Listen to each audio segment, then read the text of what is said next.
Good evening sa ating lahat mga kalangga, mga ka-insik. So gabi na naman po.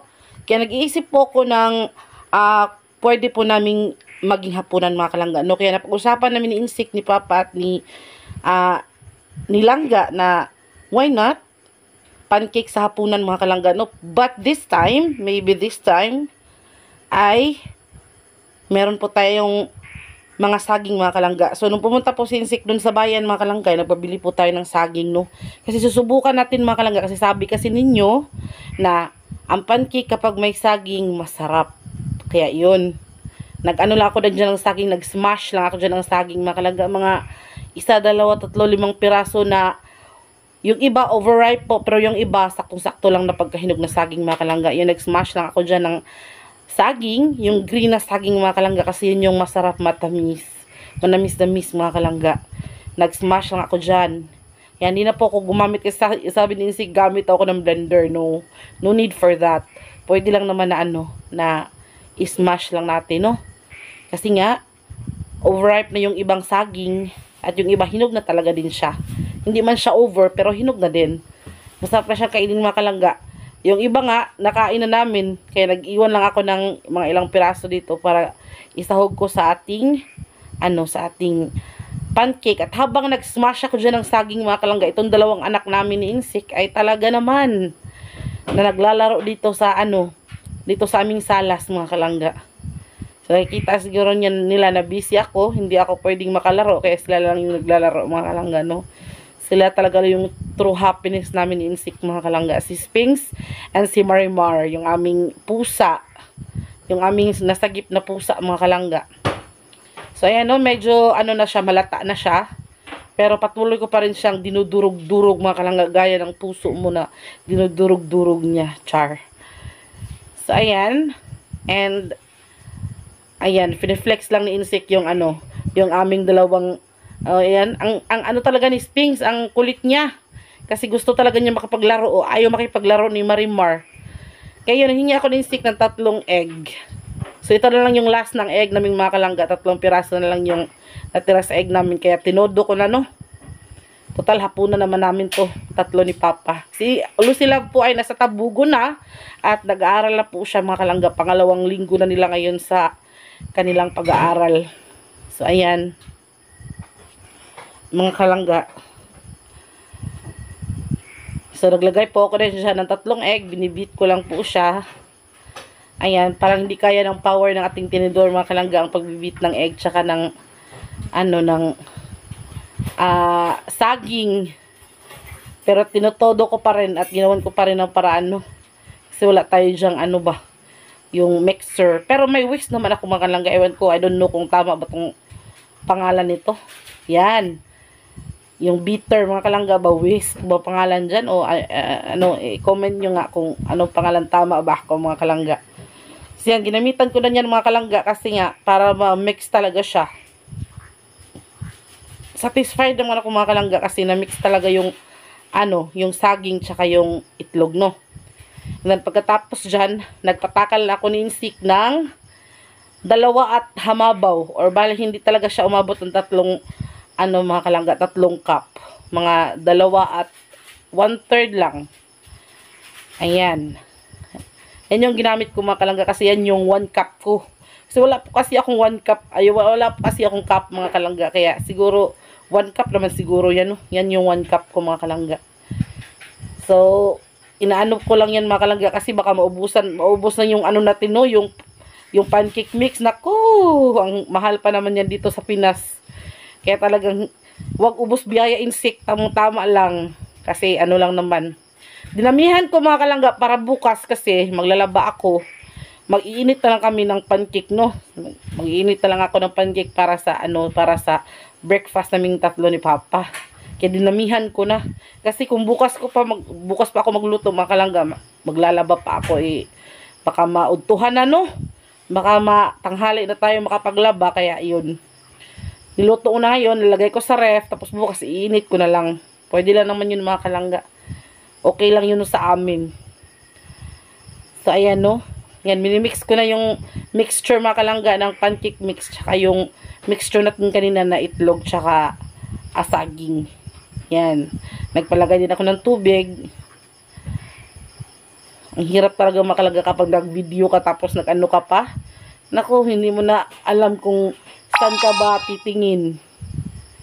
Kung sa, ano ba, sa mixture mo, o sa minimix mo, o sa hinahawakan mong cellphone.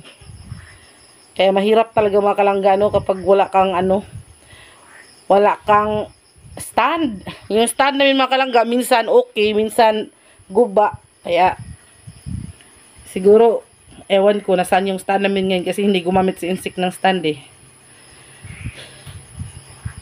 Or siguro hiniram siguro mga kalangga. Kasi minsan hihiramin kasi yan Inday Lucy. Kasi mag-vlog din kasi siya minsan.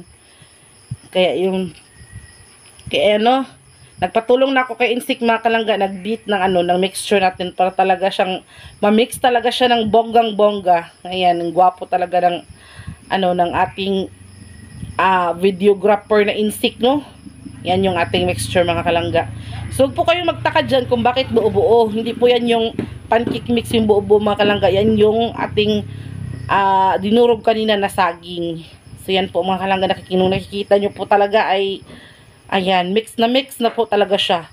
Kaya excited na po akong lutuin siya mga kalangga. And excited din ako mga kalangga kasi first time kong gagamitin ang malaking kawali na binigay ni auntie na frying pan. Kaya let's go. So ayan mga kalangga, nag-ano na ako dyan ng margarine. Kasi nga, nung last na luto ko, sabi niyo masarap yung margarine. Pero parang nadami yata, no? Parang madami yata yung nalagay ko mga kalangga ba. Okay lang yan, no? Kasi magsusok lang namin yan mga kalangga. So ayan, yan naman yung ilalagay natin mga kalangga hanggang sa pinakahuli. Hindi naman tayo maglalagay ng maraming ganyan, no? Yan yung ating mixture. Yan mga kalangga. So excited na.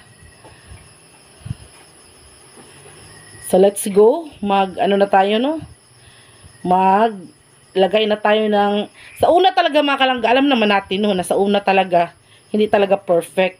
Kung sa ano pa, nagpa-practice pa tayo ba. Kahit ilang beses natin yung ginawa, hindi pa rin natin mapa-perfect yan sa una. Pero sa ano mga kalangga, sa katagalan ng pagluluto natin, ng paglagay, paghango, talagang mamamaster mo na ba? Kaya yung ibang luto ko sa katapusan, talagang ang ganda na talagang mga kalangga. So sa mga pagkakataon na yan, at sa mga oras na yan mga kalangga, talagang kinukondisyon ko pa yung aking kamay or yung aking isipan kung ano yung diskarte kong mga gamit. Kung isang lang ba, kung isang takal lang ba yung gagawin ko or dalawang bilog yung gagawin ko mga kalangga. So sa una, naglagay po ko ng dalawang bilog. Kaso lang parang dumidikit yata siya mga kalangga. No? Kasi masyadong malaki yung bilog na nilagay ko. Kaya medyo medyo pangit siya kasi parang yung size or yung kanyang pagka-circle ba, hindi perfect. Tapos, medyo nasunog-sunog din siya. Pero hindi siya sunog mga kalangga ha. Masarap talaga siya kasi may margarine. Kaya, yun, parang nagbo-brown-brown na siya dyan mga kalangga.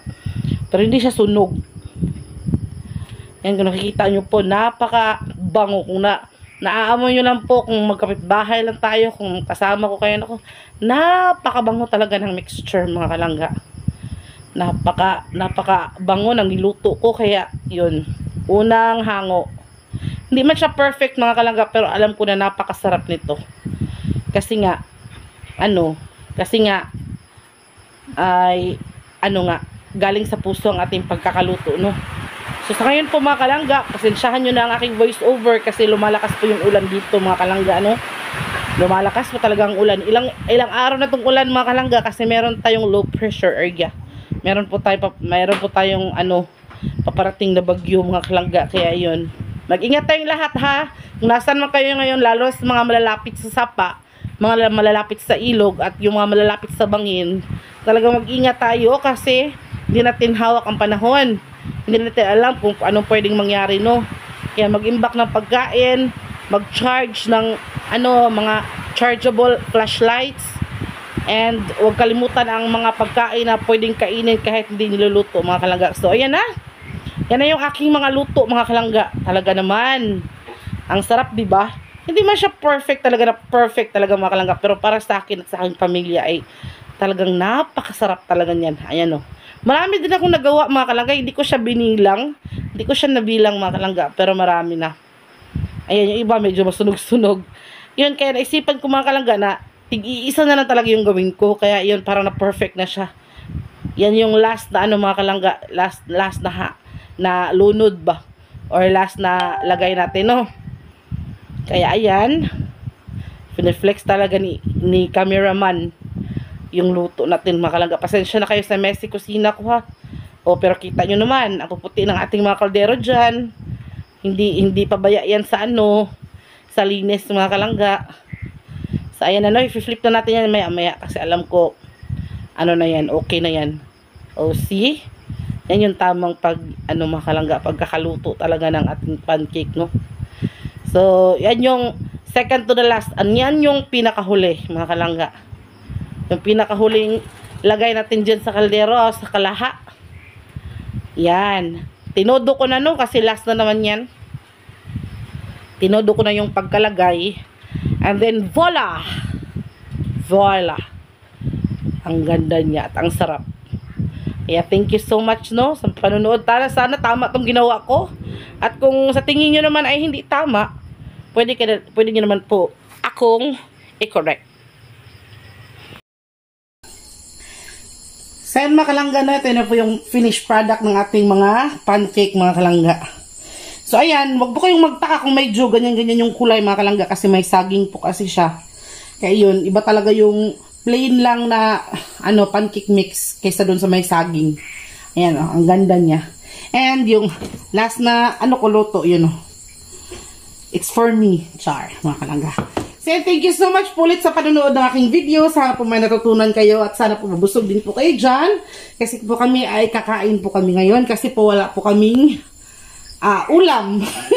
So hindi po ko nagluto ng ulam mga kalangga kasi ito po napag-usapan namin na gawing dinner mga kalangga. Pero may ulam naman po dyan para kay Papa in case of gutumin po siya.